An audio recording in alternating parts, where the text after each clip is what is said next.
Welcome to this episode of Grassroots Advocacy.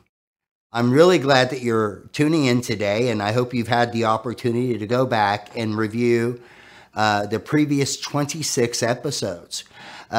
In our last episode, we had the opportunity to talk about the difference between assertive and aggressive communication as a means of being a grassroots advocate, and I really would encourage you to focus on being an assertive communicator, because that will give you the opportunity to most effectively express your message, your thought, feeling, or emotion. Now, you may remember in one of our very early episodes, we talked about one of the key elements that's very important for you as a grassroots advocate is your knowledge, the way that you look at things and understand things, and the way you're able to describe things in facts. And so today, what we're going to do is we are going to look at the facts that surround quality. So our session today is entitled Quality is the Cornerstone. And it's the cornerstone of our profession. It's the cornerstone of the work that should be the cornerstone of the work that we do. And you might say, well, why would I be overly concerned about quality? Well, the reality is that there are a variety of different reasons why an individual might be concerned with or interested in or support the concept of quality. Having said that, I have three specific reasons that you might want to support quality. The first reason that you may want to support quality is because the residents, the men and women that you serve, deserve nothing less than your very best. Now, I'm sure that you agree with me that that's true. And the reason I say that is because as I get the opportunity to travel across our great country, visiting with members, visiting with the licensed and registered staff, even visiting with administration, 9 out of 10 times when I say, why are you in this profession? People will respond, because of my residents. And if that is in fact the truth, then you would want to be committed to quality, to understanding quality and to providing quality to the best of your ability. Now, the second reason that you might really be interested in quality is because if you want to be at the top of your profession, then you have to give the best care and provide the best quality of life that is possible. It gives you a sense of accomplishment. A gentleman named Dr. Abraham Maslow constructed a concept called Maslow's hierarchy of need. And one of Dr. Maslow's hierarchy of need items was ego needs, and that's the feeling or the sensation of being the best. And so if you have the desire to be the best, then you will be committed to quality. Now, the number 3 reason that we would look at why quality would be important and why we would want to place some emphasis on it is because the Center for Medicare and Medicaid Services, who is the regulatory body for the post-acute and long-term care environment, governs and regulates us and places a focus on quality. And so those are probably the 3 top reasons that you might consider looking at quality and really committing to being part of the quality effort in your post-acute and long-term care setting. So I mentioned earlier that the Center for Medicare and Medicaid Services regulates us and has placed a focus on quality through a variety of initiatives, and I'll talk about those in a little more detail. What I do want you to understand about quality is this. Quality in the healthcare environment is nothing new. There are some really great examples throughout history of how people looked at quality in a couple of different ways, and I'm going to share one example with you. The mother of modern nursing is Florence Nightingale. Florence Nightingale was a nurse during the Crimean Wars. And what was interesting about Florence Nightingale and her pursuit of quality is her pursuit of quality was driven by a desire to decrease the mortality rate or the death rate for the soldiers that she was providing care for. You see, when she very first entered the hospital in the war zone, they had a large number of people who were dying.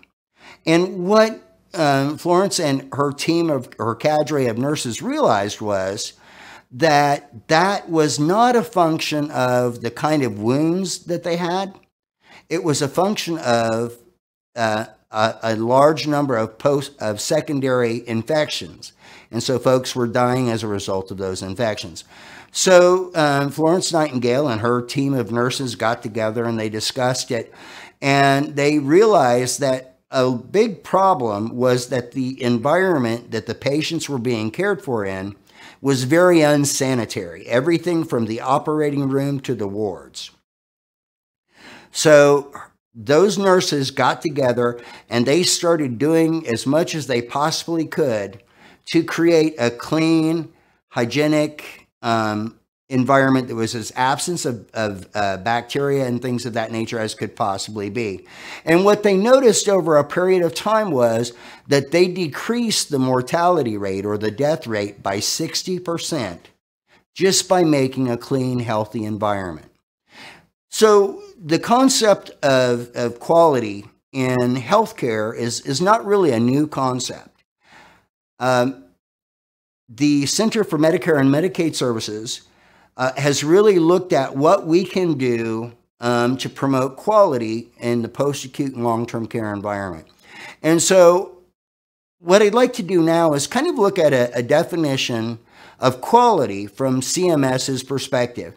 And basically what this definition is saying to us is that CMS got together with the provider community, it got together with residents and residents' representatives and a whole variety of different folks.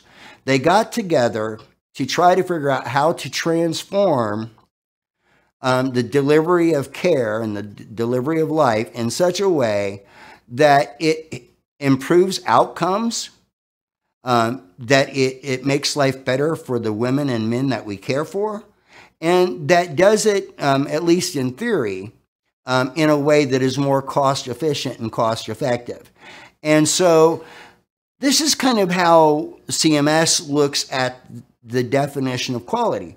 How you will define quality and how your centers will define quality will be different because each organization is unique and different in very special ways. And so what I would encourage you to do is take some time to find out who your quality assurance and assessment nurse or your QuaP nurse is, and talk to them about what your organization is doing to promote quality in your care setting. Now then, I want to talk to you a little bit about quality from a slightly different perspective. So in 1987, President Ronald Reagan signed into law the Omnibus Budget Reconciliation Act of 1987. And that was a really important time in terms of the drive for quality because CMS established some expectations about what each organization would do in terms of quality. And so let's take a look at that slide. Okay, and OBRA 87 established the Quality Assessment and Assurance Program. And basically what that program was a reactionary program that said we have these specific quality measures, and if your organization falls below these quality measures, then your Quality Assessment and Assurance Program has to create plans to address those. So if I could give this example, in your center, one of the data points or one of the pieces of information that your center probably tracks is weight loss. So let's say for the sake of discussion, you're in a 120-bed skilled nursing center, and in 1 month's time, you have a 12% increase in the number of people who have experienced weight loss, what is referred to as significant weight loss. In those instances, your quality assurance or assessment and assurance folks would get together in as a team, And they would come up with a way of looking at what was the problem, what was causing those weight losses to occur. And then they would come up with a corrective plan of action to address that, to decrease the number of people who are experiencing weight loss. This was a good starting point for us because it helped us to really focus in on areas where we needed to improve. The quality assessment and assurance process, however, is really driven around being reactive as opposed to proactive. In 2010, President Obama signed into law the Affordable Care Act. And one of the provisions of the Affordable Care Act was the quality assurance and performance improvement process, which is the new standard for quality in the post-acute and long-term care setting. So we took the activities of the quality assurance or quality assessment and assurance process, and we added a proactive component, which is the performance improvement. So we created QuaP, which stands for Quality Assurance Performance Improvement. It allows us to do two things simultaneously that help to enhance the overall quality. In one situation, we're looking back at areas where we have a need for improvement based on quality measures. That's the quality assurance piece. Then we have the ability to look at areas where we are doing remarkably well and we believe we have room for improvement. So I'll give you an example. Let's say, for the sake of discussion, your center recently completed an elder and family satisfaction survey. And let's say that you got an 80% overall approval on the dining experience. Well, 80% is a pretty good number. It'd be a B. But let's say, for the sake of argument, that your organization feels like we can do better than a B. We're A-type folks. We're going to get an A.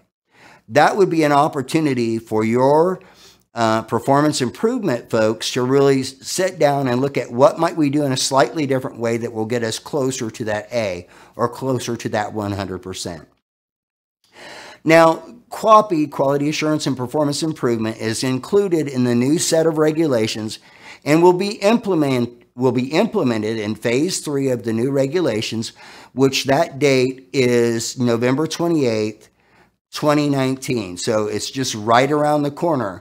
And so a lot of your organizations are going to be ramping up to implement QuaP, and you want to be on the forefront of that effort as grassroots advocates, because you care so deeply about providing exceptional quality of life and an exceptional quality of care for the women and men that you serve. To conclude our time today, let's take a look at this quote. "Quality is not an act, it's a habit." This quote comes to us from Aristotle, who is a Greek philosopher and scientist. I look forward to being with you during the next episode of Grassroots Advocacy.